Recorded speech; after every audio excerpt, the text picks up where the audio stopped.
ದೇವರ ಪರಿಶುದ್ಧ ನಾಮಕ್ಕೆ ಸ್ತೋತ್ರ ಉಂಟಾಗಲಿ. ಈ 2 ನಿಮಿಷ ನಿಮ್ಮೊಟ್ಟಿಗೆ ಕಾರ್ಯಕ್ರಮಕ್ಕೆ ಸ್ವಾಗತ. ಈ ದಿನಕ್ಕೆ ನೇಮಕವಾದಂಥ ದೇವರ ವಾಕ್ಯವನ್ನು ಓದಿಕೊಳ್ಳೋಣ. 119ನೇ ಕೀರ್ತನೆಯ 147ನೇ ವಚನ.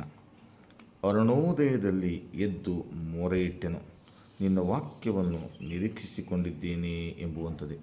ಕರ್ತನಲ್ಲಿ ಪ್ರೀತಿಯುಳ್ಳ ದೇವರ ಮಕ್ಕಳೇ, ಇಲ್ಲಿ ಕೀರ್ತನೆಗಾರನು ಈ 2 ಸಂಗತಿಗಳನ್ನು ನಮಗೆ ತಿಳಿಸುವ ಆತನಾಗಿದ್ದಾನೆ. ಮೊದಲನೆಯದು ಮುಂಜಾನೆಯ ಪ್ರಾರ್ಥನೆ, ಎರಡನೆಯದು ದೇವರ ವಾಕ್ಯದ ನಿರೀಕ್ಷೆ ಎಂಬುದಾಗಿ. ಕರ್ತನಲ್ಲಿ ಪ್ರೀತಿಯುಳ್ಳ ದೇವರ ಮಕ್ಕಳೇ, ನಾವು ಮುಂಜಾನೆಯಲ್ಲಿಯೇ ಎದ್ದು ದೇವರೊಟ್ಟಿಗೆ ಮಾತನಾಡಿರಿ ಅಥವಾ ಮಾತನಾಡಬೇಕು ಎಂಬುದನ್ನು ಕೀರ್ತನೆಗಾರನು ನಮಗೆ ತಿಳಿಸುವ ಆತನಾಗಿದ್ದಾನೆ.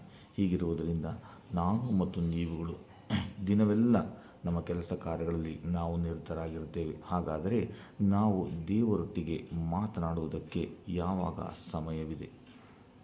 ಹೆಚ್ಚಿನ ಜನರು ಹೇಳ್ತಾರೆ, ನಾನು ಬ್ಯುಸಿ ಇರ್ತೇನೆ ಎಂಬುದಾಗಿ. ಆದರೆ ಪ್ರಿಯರೇ, ಮುಂಜಾನೆಯ ಜಾವದಲ್ಲಿ ನಾವು ಬಹಳ ಫ್ರೀಯಾಗಿರುತ್ತೇವೆ. ಆ ಸಮಯದಲ್ಲಿ ನಾವು ಎದ್ದು ದೇವರೊಟ್ಟಿಗೆ ಮಾತನಾಡಬೇಕೆಂಬುದನ್ನು ಕೀರ್ತನೆಗಾರನು ನಮಗೆ ತಿಳಿಸುವ ಆತನಾಗಿದ್ದಾನೆ. ಎರಡನೆಯದಾಗಿ, ದೇವರ ವಾಕ್ಯಕ್ಕೋಸ್ಕರವಾಗಿ, ದೇವರ ಮಾತಿಗೋಸ್ಕರವಾಗಿ ನಿರೀಕ್ಷಿಸಿಕೊಂಡಿರುವುದನ್ನು ಕೂಡ ಈ ದಾವೀದನು ಹೇಳುವ ಆತನಾಗಿದ್ದಾನೆ.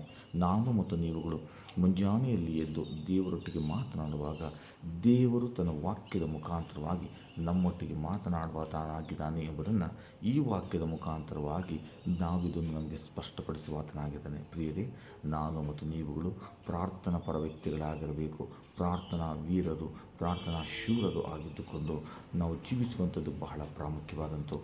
ಆದುದರಿಂದ ಪ್ರಾರ್ಥನೆ ಮಾಡುವವರಾಗಿ ದೇವರ ವಾಕ್ಯವನ್ನು ಹೊಂದಿಕೊಳ್ಳೋಣ. ದೇವರ ಈ ವಾಕ್ಯಗಳನ್ನು ಆಶೀರ್ವದಿಸಲಿ. ನಿಮ್ಮ ದಿನವು ಶುಭಕರವಾಗಿರಲಿ. ಆಮೇನ್.